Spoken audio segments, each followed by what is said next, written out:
Hey there, Jessica, and thank you for joining. We are expecting a couple more, so I'll give it a couple of minutes just for everybody to join.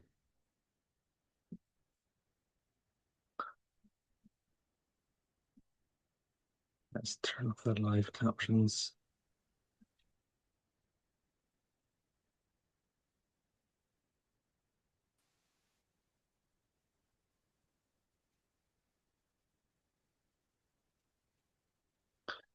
I've seen a request for the recording footer. That's absolutely fine. If you'd like to record, that's no problem. I do have Otter as well, and we can share both the slides and the transcript following the meeting.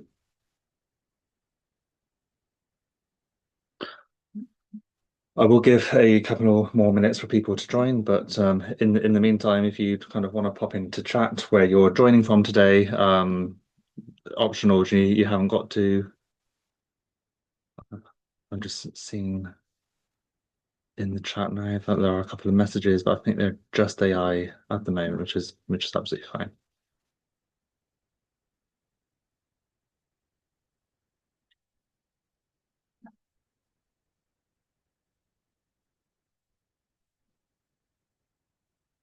I'm hoping in turning off the waiting rooms that I've not broken anything, but here's to finding out.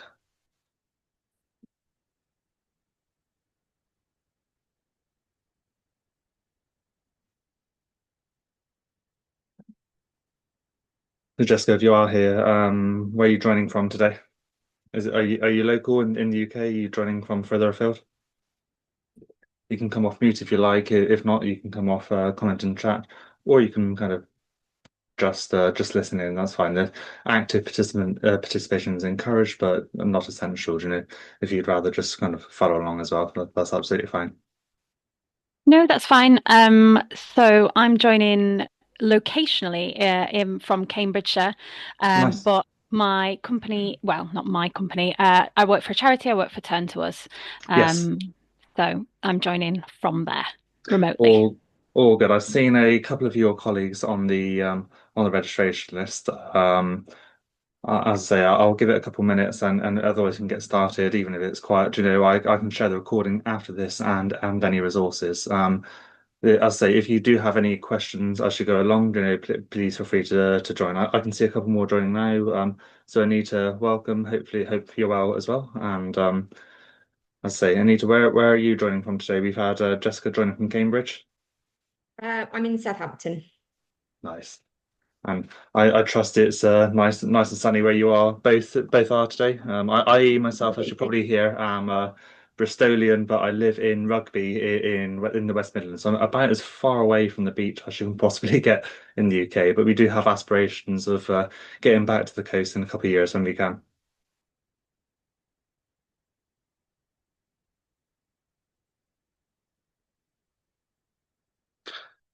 Just before I get started, can you both see my screen? There should be a screen share. I just want to check that before I start talking at you, and you can't actually see anything. Yeah. Fantastic. Well, just in the interest of time, I will kind of get started. If people want to join later, then hopefully they can catch up on the recording. So today's session, as I'm sure you're aware by now, in terms of what you signed up for, is accessibility and the workplace. So what we're looking at is adapting practices for inclusion. So today isn't really about checklists and compliance. What we're looking to do is to kind of discuss practical features on so how accessibility creates workplaces where everyone can thrive. A little bit about me. Hopefully the slides are going to progress now. So I'm Mike Osborne. I am the CEO and founder of Accessible Me. I have around 13 years experience in designing inclusive training.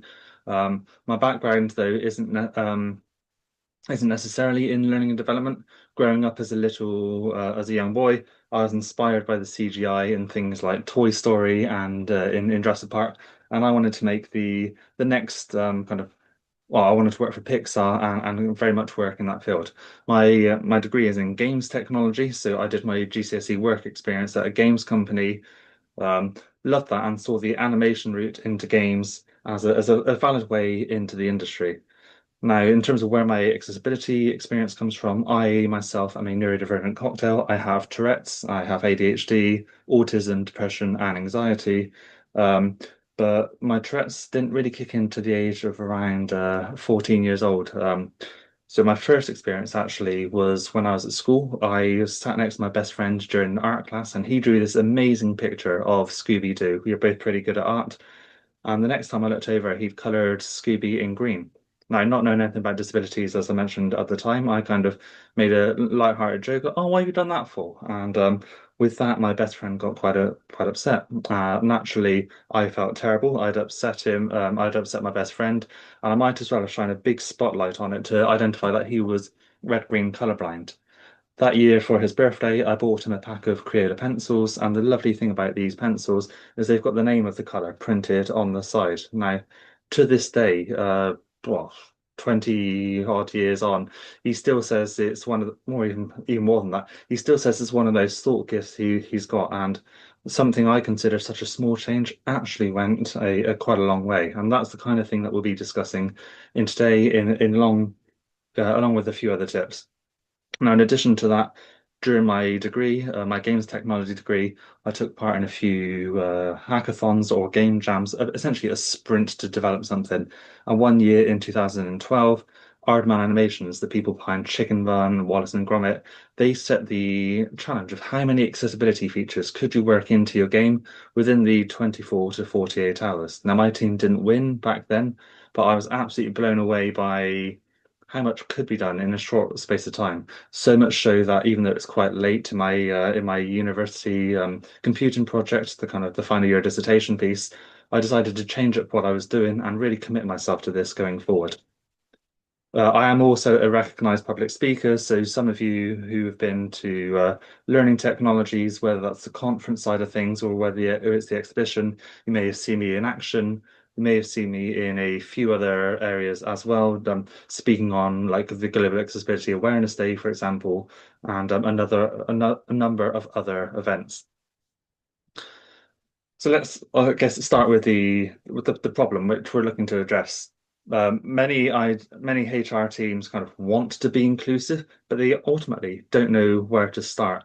Most platforms and systems and processes are kind of built with accessibility in mind. And if I take an example, if you imagine a school with both steps and a ramp access into school, and it's snowing on this occasion. You might see the janitor sweeping away the shovel the snow on the steps to allow students to get in. When questioned about it, saying, "Could you do the ramp, please? Because I need to get in my wheelchair." The janitor says, "Well, I'm doing the steps first because that's what most people need." The response to that is, "Yes, but if you actually make the ramp more accessible and you clear the snow there, everyone can use it, everyone can get in." So hopefully already you can start to think, okay, there's barriers in place, and ultimately things are the way they are when the designer at some point decided this is the way we're going to do things. And normally it's not with just an intention to exclude, it's with good intentions, but there's no support structure in place. So as we go along, just let me know in chat or with a thumbs up emoji, however you want to do this, if any of these sound familiar. So kicking off, we care about inclusion, but there's no defined onboarding process for neurodiverse staff. I now am the founder of Accessible Me. I've been doing this for just over a year, but I've been doing accessibility on the side of work for about 7 years or so. In that time, and throughout my career, I never saw myself being a manager because whilst I'm very good with logic, I'm not necessarily great with people and emotions.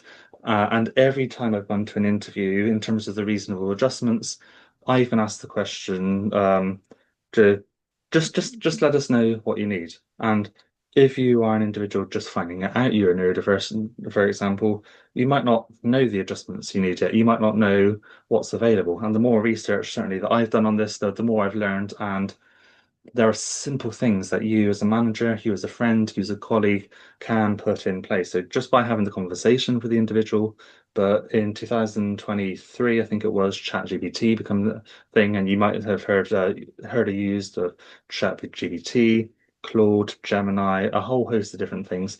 Think about asking these tools, asking these systems, how do a little bit of research in advance. Ask them, okay, I've got a meeting coming up with this individual. I suspect they have this condition, or they've told me they have this condition. Give me 5 tips to go into that meeting. It doesn't have to be Google these days. There are a whole host of things that can make a big difference. Next up, you might hear, we want to recruit more diverse candidates. But if your portal is not screen reader friendly, for example, you may unintentionally be putting barriers in place. Another thing might be the application form. So if the application form you can't tab through it or complete it using a keyboard only with the tab key because you have a condition which means you can't use a mouse, or you may find yourself blocked from applying to that position. Similarly, if you land on the website and you think, oh, this is great, so you fill in the application and the required fields are those basic things we see time and time again. You know, your name, first name, surname, your email, and your number. Now, if you make all of those required fields, there's a good chance that if you are deaf or hard of hearing, that you might think, yeah, but if they phone me, I'm not going to be able to have that conversation, do you know?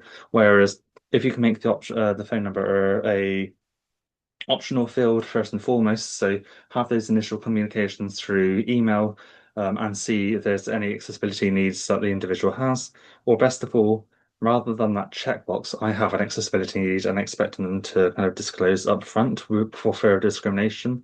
If you move towards the model of having an accessibility menu to say, here are the things we can offer you. But so even before you joined us, how do you prefer to have the meeting? Would you prefer to have a phone call? Would you prefer to have a video chat? If you want a video chat, would you like closed captions turned on? Would you like an interpreter there? You can start to think just by asking a few questions of the individual, you can start to tailor the experience right from outset. We try and accommodate when people ask. So that's one I hear time and time again, and quite often managers are unsure what adjustments they're allowed to offer. So even with the best intentions, I want to help this individual out. I'm not actually sure what I can do as a company. So if they say, "Oh, I need to work remotely," or if there is a request of, "I need more time to do a task," do you know, am I in a position to offer that? Do you know, just have these conversations with HR. But ultimately, this comes back to whether that support or structure is in place. Do you know, are those systems there? And if those systems are there, do your teams actually know it? Our team is open to learning, but nobody actually owning accessibility in HR or L&D. So if you are relatively new to accessibility, but you are aware of the laws coming into effect, such as the Equality Act of 2010, which protects certain characteristics, which is already in effect. But you've got the European Accessibility Act coming in, I believe, next weekend, coming up on the 28th of June this year, Ada Title 2, which is the American version, coming into effect. I think it's April in next year, so a little bit behind us. Actually, is a good time to start having a dedicated accessibility person or a dedicated accessibility officer. But that's not to put all the blame or all the emphasis on that one individual to educate the masses.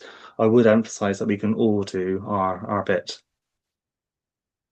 Next up, we've talked about accessibility in our meetings, but we're unclear on how the team would meet the European Accessibility Act requirements. So, yes, we're talking about it, but we don't know what to do. And if you do find yourself in that position, we will be sharing an accessibility checklist during the webinar, which you can download. And if you don't, if you're unable to capture it for any reason, say for example, you need to leave early or you just didn't, the QR code didn't work, whatever it is, we can send it following the call if it's of interest.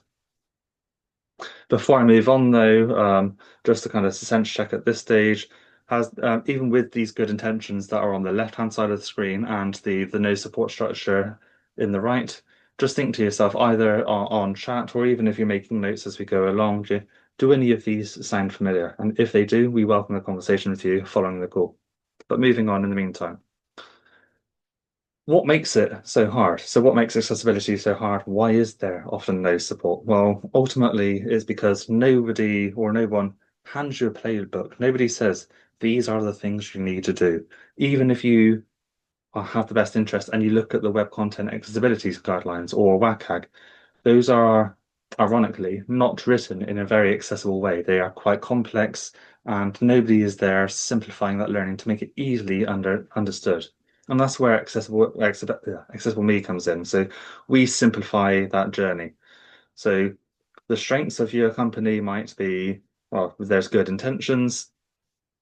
In terms of the weaknesses, you might have fragmented workflows. So as I say, whether you're early in that stage, you have the onboarding, or we look holistically at the your user journey, your customer journey. So how does somebody find you first and foremost? Whether that's somebody looking to join your team, whether that's a customer, are they finding you on your social media, for example? Are you doing Google Ads to sponsor your advertising?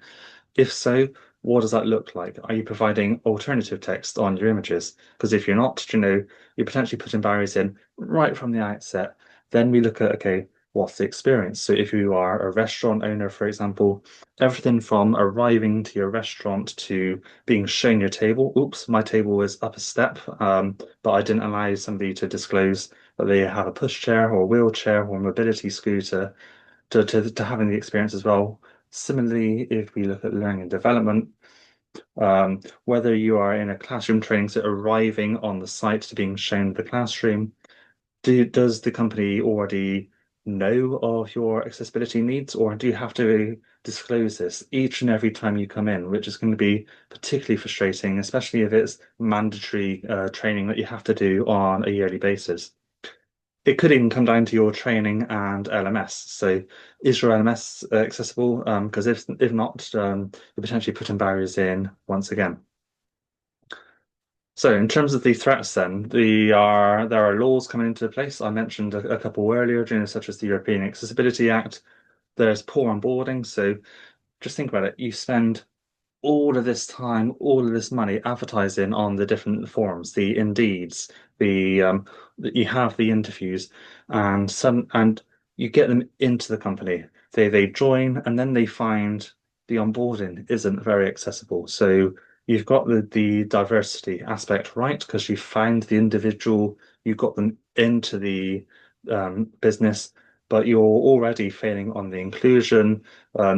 Possibly on the equity front, but certainly on the belonging as well. So if you look at less on the DNI and more look at the acronym DEIB, diversity, equity, inclusion, and belonging, you really want to get that onboarding right to make people feel that they belong from the start. And it's not just accessibility, it's when they look at the onboarding pack, when they look on your website at your team, or even the advertising you do of the people in your business, are there people that look like me there? So if I have a skin condition such as vitiligo, do I find people who look like me in the deck? If I have a limb difference or a prosthetic, are there people that look like me? If I'm in a wheelchair and so on and so forth, representation really does matter. So it's not, you could meet all of the WCAG criteria and still be excluding people. And that's why when we do our audits and things, we often say, look, yes, we audit against the web accessibility guidelines, but we go beyond the guidelines and look at user experience as well. Some people would argue, well, that's universal design then. But as I say, you could meet all of the WCAG criteria and still be excluding people because you use an ableist language or gendered language or a number of other things. So when we audit, if we see it, we will spot it and we will comment. So what are the opportunities? As I say, that's where Accessible Me come in. We simplify the journey. And if you're interested, after the session, we can link you to a self-assessment. You can complete that, a no obligation tool, just to highlight to you where some of the opportunities are, where some of the challenges are, and whether you choose to go with Accessible Me or a different vendor. Ultimately, you know what it is you need to do, and we're already supporting you on your journey to have a bit of a blueprint. In terms of the inclusion framework, then we work on a three-stage framework, and this is something you could embed in your journey in your business, regardless of where you're at. So ultimately, start with where you are. So review your content, and in terms of looking at where you are, one of the things I would always say is, look, start with the brand guidelines.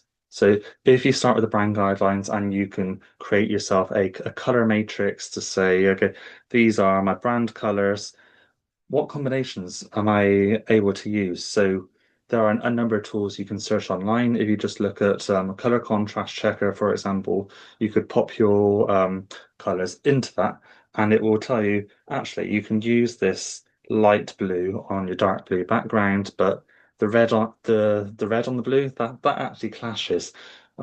So you can filter then, okay, what actually meets the level AA criteria of the Web Content Accessibility Guidelines. You could even go down to the AAA if you wanted to. Finding out where you are is a great thing to do. The next thing I would look at after you look at your brand guidelines um, is your templates. A lot of templates, for example, are created to be delivered in sessions like this, me speaking to you now, not to be delivered in an auditorium, for example, where people might be sat at the back of the room. So if you have these long blocks of text, if you have small fonts on the screen because you've got all this fancy artwork, you're actually putting people at a disadvantage. By looking at your content with something like an accessibility checklist, you can go through, and whether you're designing yourself, whether you're buying out in, all of these things are going to make a difference. At least you know where you're at then. Once you know where you're at, you can adjust. This is where the fixing phase comes in, or what we'd call kind of remediation and support. When we do our audits, one of the things we normally do is submit the report to them. Some companies will say, "Thank you very much, Mike. Thank you very much, Accessible Me. We can take this now and we can give it to our team, and they can do most of this." Sometimes, though, we get companies come to us saying, "Mike, this is good and all, but we this needs to be live in 2 weeks. Is there anything you can do to help us make the changes on this occasion, or just in general?" They might also not have the in-house expertise, so it might be that they know they need to do things like alternative text, but they've got no idea what good alternative text looks like. And this is where we go on to the third element, which is sustaining this. So this comes down to ultimately training your team and getting that culture shift in the business. So if you think back to the early on in this session a few slides ago, when I spoke to you saying, okay, there are good intentions. Good intentions is a solid foundation to work on. I say people don't normally design to exclude. They're just not aware they're doing it. So by putting training in place, you're well on your journey to actually, well, by fixing and auditing where you're at, you can fix things in the now. And if you train people on how to use your templates that are now accessible, you can actually save yourself a lot of time, a lot of money later on. If you can do that self-paced as well, even better. The benefits of doing things self-paced on like an e-learning module, as opposed to long webinars like this or taking people out of the business for a day or two, is it gives them an opportunity to immediately apply, especially when it comes to kind of web content accessibility. So if you do some training on kind of what is alternative text, for example, here are some examples. Being able to go to your own content, whether that's a PowerPoint, whether that's your social media slides, your for Instagram or Facebook, knowing being able to practice on something relevant to your business really does make a difference. So, what have others achieved? So, these are real stories with real results. One of the things I'm just going to caveat, though, that I'm going to talk you through two examples. These aren't examples that Accessible Me have helped the organization with. These are examples of what you can achieve if you consider accessibility. So, these are results from organizations just like yours, potentially small changes leading to big impact. And I'm going to start with Deloitte's Neurodiversity Network and Support. So there's an individual, Rebecca Standards. She co-led Deloitte's Neurodiversity Network and shared how she flourished at Deloitte with support and community. So since launching the network in 2022, it's actually grown to over 600 members. This network provides peer-to-peer support and direct leadership connection as well. So in terms of if you want to read up more on this, I can absolutely share the link, and I'll do that following the session. Deloitte, though, they also formally integrated disability and inclusion as well as neurodiversity into their strategy in 2002. So they rolled out things like awareness campaigns, immersive training, so Can You See Me, as well as a number of other accommodations kind of built around the social model. Now, I appreciate I've just used a potential term there. if you're not sure on what the different models essentially mean, there's the medical model, which might say this is a person with cerebral palsy or a person in a wheelchair, like a wheelchair user. The social model looks less at the deficit as seeing somebody with an impairment. So rather than ADHD, for example, you might call it ADHC. So you're looking at less on the disorder and more on the condition. Um, Accessible, we prefer the social model or the people first model. So I, for example, will say I'm an individual with autism as opposed to I am a autistic person. The reason I do that is because being autistic or having autism isn't my identity in its own right. It's just a small part of me, part of who I am, but not the overall overarching feature. Next, we have Kubelinks. So Kubelinks, they have neurodivergent in action. In terms of who they are a UK finance consultancy. They founded to hire autistic professionals for roles which required meticulous analysis. So actually focused on helping a specific audience with disabilities. Because if you have autism, for example, there's a good chance, even if you struggle on giving feedback, for example, that you might be very good with logic, very good with processes. I'm very good at, for example, if there's a slight misalignment, even by a couple of pixels, or if I need to follow a process, I can pick that up very quickly.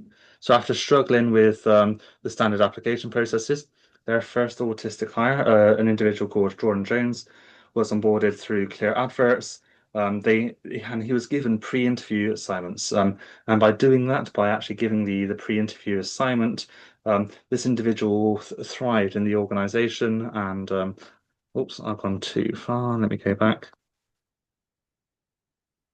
Um, so in terms of what led to that successful match, it's the clear ads, it's the pre-interview tasks, and it's the communication adjustments. So now let's kind of try and relate this back to your business. And here are three practical wins, practical adjustments that can work. So what we teach doesn't necessarily require huge budgets. One of the concerns with accessibility is almost, oh, what's this going to cost me? And if you think accessibility is expensive, wait until you see the cost of inaccessibility. Do you know, try and view accessibility less as in competition with your marketing budget, for example, and more as something as essential as the fire extinguisher. So, what's going to be the impact if you have a fire without the fire extinguisher is going to be pretty bad. Hopefully, you never need it, but by having it there, it's in place for when you do. That's kind of how to view accessibility. It's you might not know who you have in your team, but by having things accessibility in place right from the start, you could hire anyone and that you can allow them to thrive in your organization. And ultimately, that's what we want. So there are three key phases to this. Number one is inclusive onboarding. So simple things, sharing your interview questions in advance doesn't cost a penny. Do you know, you're probably going to be asking these anyway. Just by sending them in advance, you allow somebody to think about their answers. And if you're trying to think about, okay, how does this relate on your job? Ultimately, if somebody asks you a question in your role, do you need that immediate answer? Or would you rather they say, well, I'm not sure on that, but let me go away and find out. Going away and finding out and getting the answers is ultimately the better skill and the one we want to employ for. So why not do that as standard? Using plain language job descriptions and perhaps having a welcome buddy. So when somebody joins the system, just having somebody there who can be there and answer questions is going to make a big difference. Next, you can look at workstation changes. So you could provide, for example, if somebody says they have autism or ADHD, offering simple things like noise cancelling headsets or adjusting your office to include pods or other rooms where individuals can go. Having quiet zones in your organization or with adjustable lighting, ergonomic seating. So is there back support or can people sit on one of those medicine balls, for example? Having screen reader support so people can contribute, and even things down to I've seen a few of you join with note takers such as Otter AI, such as Fireflies. By allowing your team to use these, they no longer have to try and give you the full attention whilst they're making notes and you see the top of the head. You allow them to give you the full attention, and ultimately, following the webinar, following the session, following the meeting you have, they no longer have to go and type up the notes within the next half hour because otherwise they're going to forget. You actually get you got a transcript should you want to review it. You get a summary of the meeting and also captured action items. All of these things used to cost a fortune, and with AI, with tools and things in place now, can be a lot cheaper. Finally, there is manager training. So how do you do that? There is role play inclusion. You can provide toolkits, you can provide resources for them, and you can clarify their responsibilities. Whether you're a manager or not, one of the things we Accessible Me launched in October for the Learning Network was allyship. Accessible Me's accessibility themed escape room. That puts people in a situation where they can experience disabilities for themselves, albeit in a safe, simulated environment. For example, we have 10 pairs of glasses, each simulating a different condition, such as double vision, tunnel vision, or blurred vision, partial vision in one eye. These experiences aren't designed for empathy building in terms of making go, oh, isn't that sad? Ultimately, the experience doesn't matter. What does matter, though, is the debrief, the reflection we have after. So stopping for a moment and going, okay, who are we potentially excluding in our organization with things as the way they are? It's getting to think about not just get when you design something, not just going, okay, is this used? Does it achieve the objective? But who might we be missing out here? Just by answering those questions, it doesn't just as I say require intention or anything expensive. It just gives people awareness, and you will find if you A/B test is if people go through the experience and they experience it themselves, or if they have an auntie, a friend, a cousin, anything like that who has a lived experience, they're much more willing to engage with these things than perhaps if they don't. I did promise you we'd look at laws during this session. So, with the European Accessibility Act coming into effect just next Saturday, the legal shift is here already. It becomes enforceable in just a matter of days. And most organisations aren't ready. So, you can be, and as I say, we can give you access to our European Accessibility Act checklist so you can go through that and see where we're at. There are sections in there where we can help you accessibly should you need that help. There are some sections where our partners at Labyrinth Consultants can help you.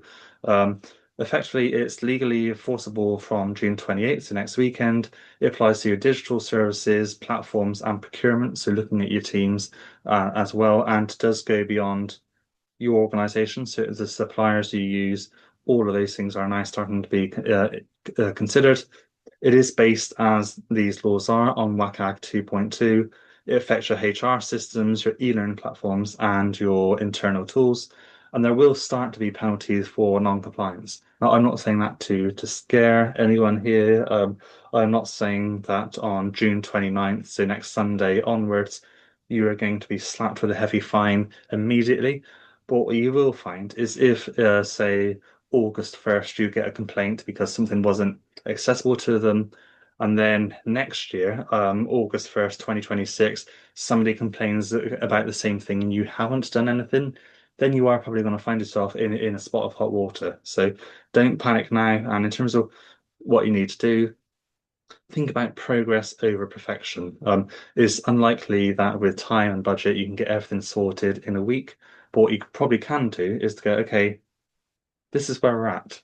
Stop, do that audit with your company and go, okay, we know that this is where we're at. These are our strengths. This is what we can offer you.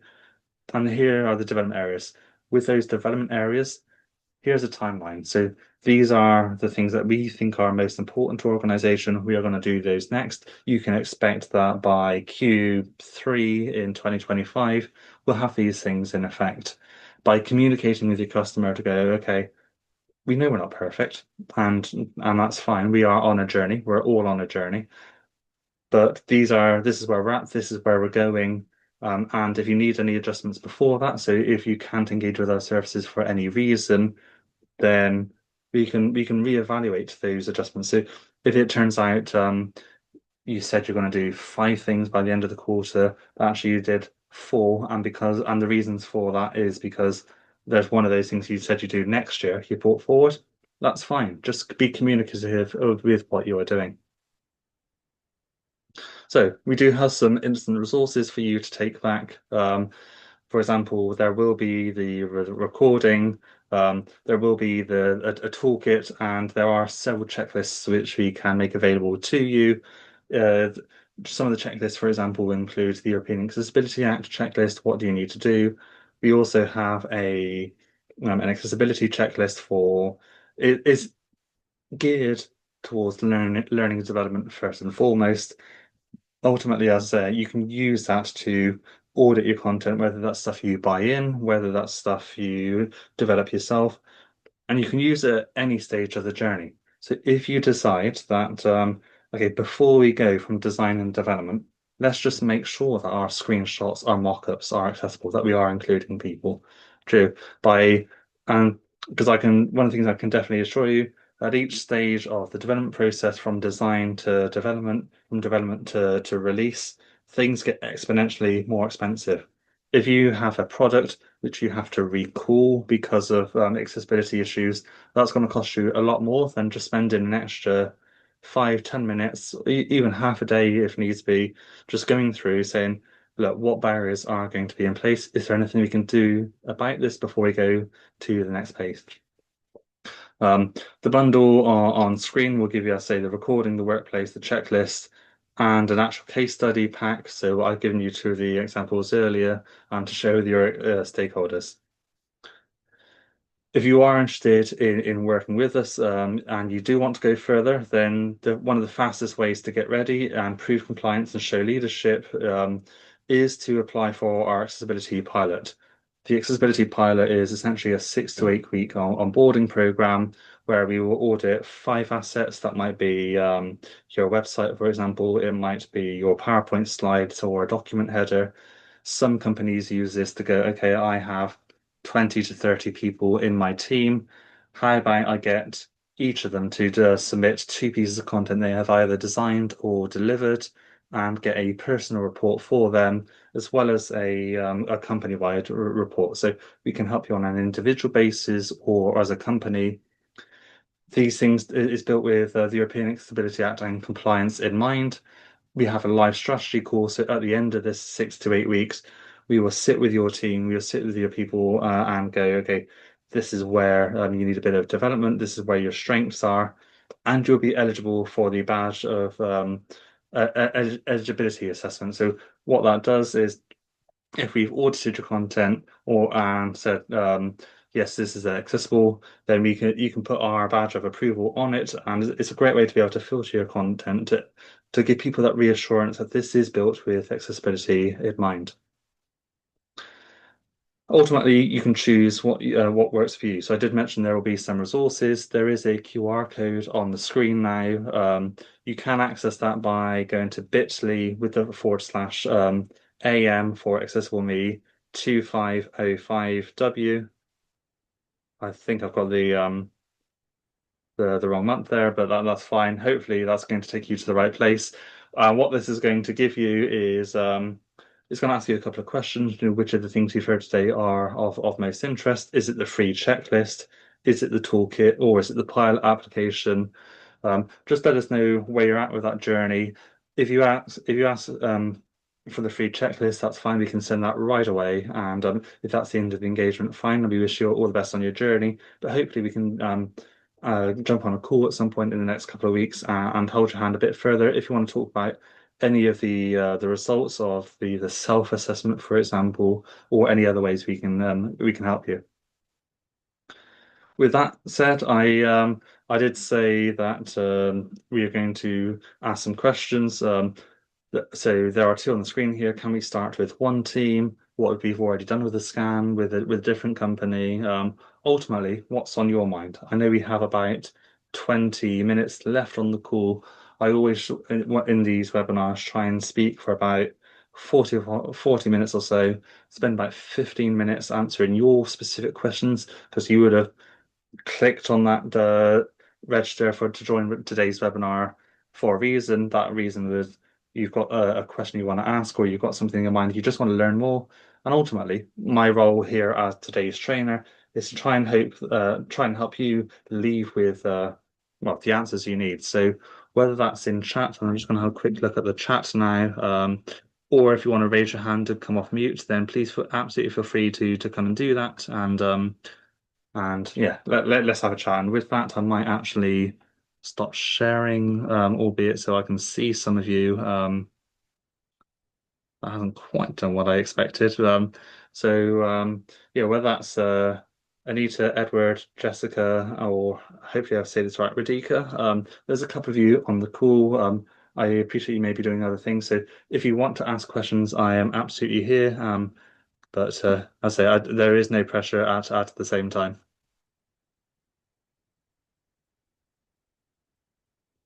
No questions, Edward. Well, thank you for joining us.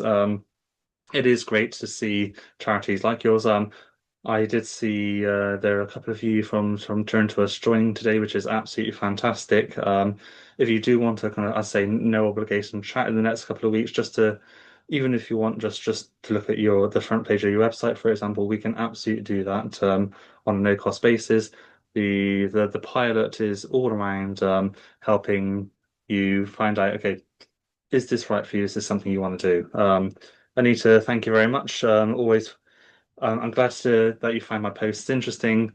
Whether you follow myself, so my own page, Michael Osborne, or whether you follow Accessible Me, we do have content most days now.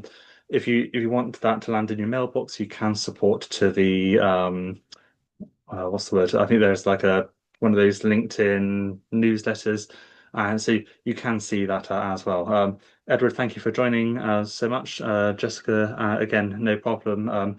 Doesn't seem there are any questions at the moment. Is one of the things I guess I will throw to you, just keep an eye on the chat, is are there any of the laws or legislations, such as the European Accessibility Act, that are causing concern, or do you feel that you're ahead of it? And again, I will give some time for you to be able to answer. What I will say as well is that ultimately, just by being here today, you are already furthering your journey. If I just bring up the slides once more. Ultimately, what I just kind of want to end with is it's not about perfection, it's about progress. So I had the absolute delight earlier this year at the Learning Technologies to chair Susie Miller's session on accessibility. Susie quite literally wrote the book on accessibility in learning, and she used this lovely quote which I liked, which was progress over perfection, nice and simple. And if you take one thing away from this is you don't need to be perfect. This isn't about necessarily trying to get every single person in your organization to the top of the accessibility ladder. But if what we can do is to go, okay, some of you are a couple of steps up, some of you are much further top. If we can help you up a few steps from where you are, to use that analogy, that is a win for us. So do think about that. And the other one is be a quiet enabler if needs be. If you don't feel in your organization yet that you have that top level support, that sponsorship, that buy-in, absolutely one of the things you can be doing is just by making small adjustments. So by actually paying attention to the fonts you use, to be paying attention to the colors you use, all of these things are going to make a difference. I can see several more people joining now. So thank you, Anita. Thank you, Rebecca, for joining. It is very, very much appreciated.